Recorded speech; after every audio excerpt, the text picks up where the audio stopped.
बिस्मिल्लाहिर्रहमानिर्रहीम। अस्सलाम वालेकुम व्यूवर्स, आप देख रहे हैं डाइनिंग आर। कराची से फरिया मुख्तार और इस्लामाबाद से शाहाना की फरमाइश पे स्पेशली आज मैं चपली कबाब की रेसिपी आपसे शेयर कर रही हूँ। इसके लिए जो इंग्रेडिएंट्स चाहिए वो कुछ इस तरह से हैं।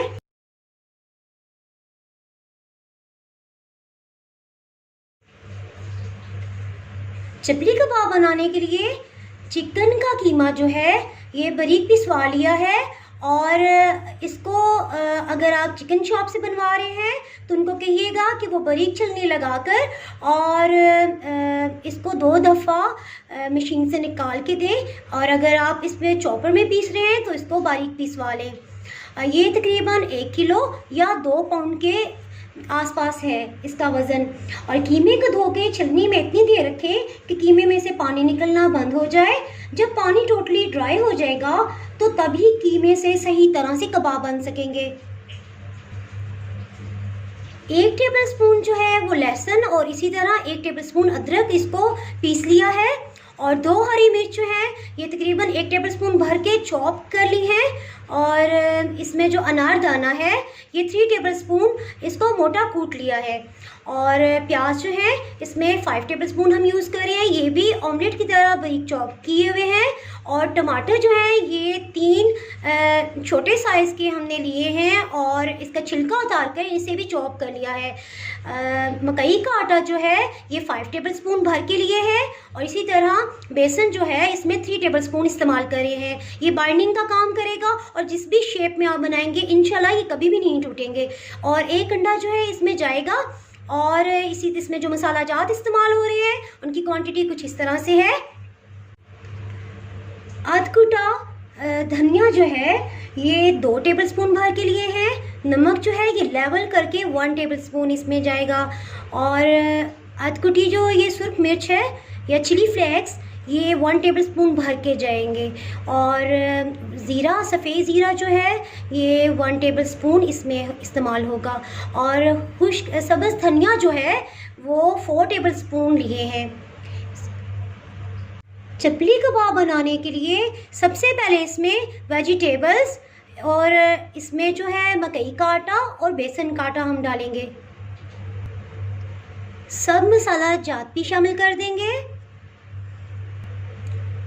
अंडा भी डालेंगे और इसको अच्छी तरह से मिक्स कर लें।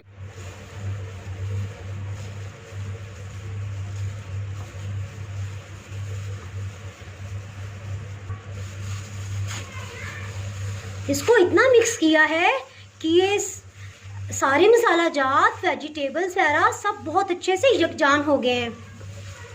और मिक्सअप होने के बाद ये इस कदर फिर भी ड्राई है क्योंकि मैंने 5-6 घंटे छलनी में इसका सारा पानी जो था वो ड्रेन किया था। अंडा डालने के बावजूद भी ये देखें किस कदर ये जो है ये अच्छी फॉर्म में आया हुआ है।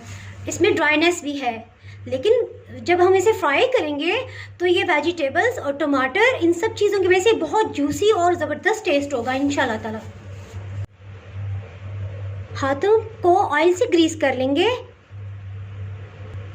कुछ कबाब जो है ये मैं बन के लिए राउंड शेप में बनाऊंगी और कुछ को ओवल शेप में बनाऊंगी।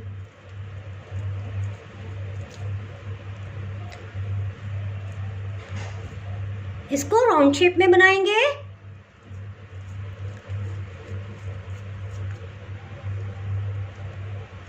इसके सेंटर में ये सब टमाटर था, इसको रख के और हाथ से यूं प्रेस करेंगे और इसकी अच्छी सी राउंड शेप बना लेंगे।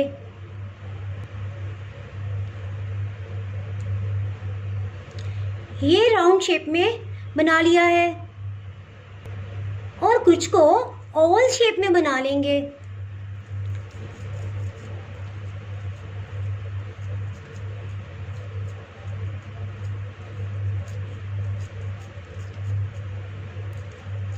इक्वली फैला लेंगे। इसके सेंटर में भी टमाटर का स्लाइस लगा देंगे। इसको प्रेस किया है और ये देख सकते हैं बहुत अच्छा सा अंदर चला गया है। थोड़ी सी इसकी मज़ीद शेप बेहतर बना लेते हैं।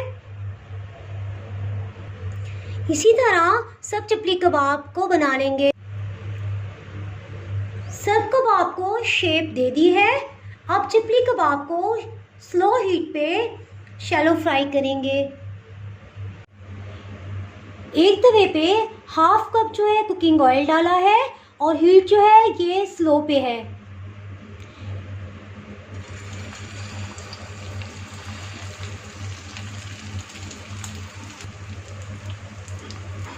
इसी तरह बाकी सब भी कबाब इस पे फ्राई करने के लिए रख देंगे। हीट जो है ये आप टोटली जिस कदर हो सके बिल्कुल स्लो पे करेंगे, क्योंकि कच्चा कीमा है तो ये अंदर तक बहुत अच्छा सा साथ साथ गोल्डन कलर में आ जाएगा और साथ ही ये गल जाएगा इंशाल्लाह ताला। जो कबाब सबसे पहले फ्राई करने के लिए डाला था वो पहले गोल्डन कलर में आ गया है। इसकी निशानी ये है कि किनारों से थोड़ा थोड़ा इसके जो है ये गोल्डन कलर आने लग जाता है और इसी तरह बाकी सबको टर्न कर लेंगे। अभी इसको थोड़ा टाइम लगेगा। एक चीज़ आपके इल्म में लानी थी कि जब कबाब के ऊपर टमाटर ना उतरे उसके लिए ये तरीका इस्तेमाल किया है कि कबाब को टर्न करते हुए इसको ऊपर से थोड़ी देर के लिए 20 सेकंड्स के लिए यूं दबा के रखेंगे तो टमाटर जो है वो कबाब के साथ ही चिपक जाएगा। और जब मैंने टर्न भी किया तो ये अलग नहीं हुआ। चपली कबाब की फ्राई होने की शानदार सी महक सारे किचन में फैल गई है। जितने कबाब को फ्रीज करना चाहते हैं उनको लाइट गोल्डन कलर में फ्राई करके निकालेंगे और ठंडा होने पर फ्रीज कर देंगे।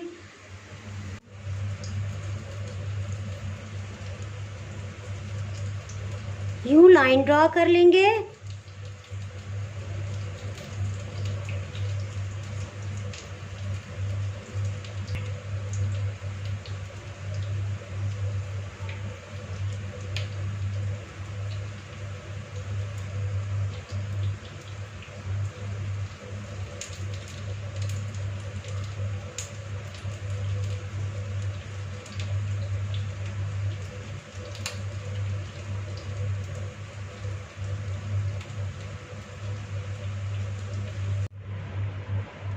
चपली कबाब तैयार है। आपने अगर मेरा चैनल अभी तक सब्सक्राइब नहीं किया तो अभी सब्सक्राइब करें और बेल आइकन दबाना ना भूलें ताकि आपको मेरी वीडियोस बर वक्त मिलती रहें। अगर आपको मेरी ये रेसिपी पसंद आई है तो लाइक करें और फ्रेंड्स एंड फैमिली के साथ शेयर करें। आप कमेंट्स में ज़रूर बताइएगा कि आपको ये रेसिपी कैसी लगी। अब इजाज़त चाहती हूँ। अल्लाह हाफिज़।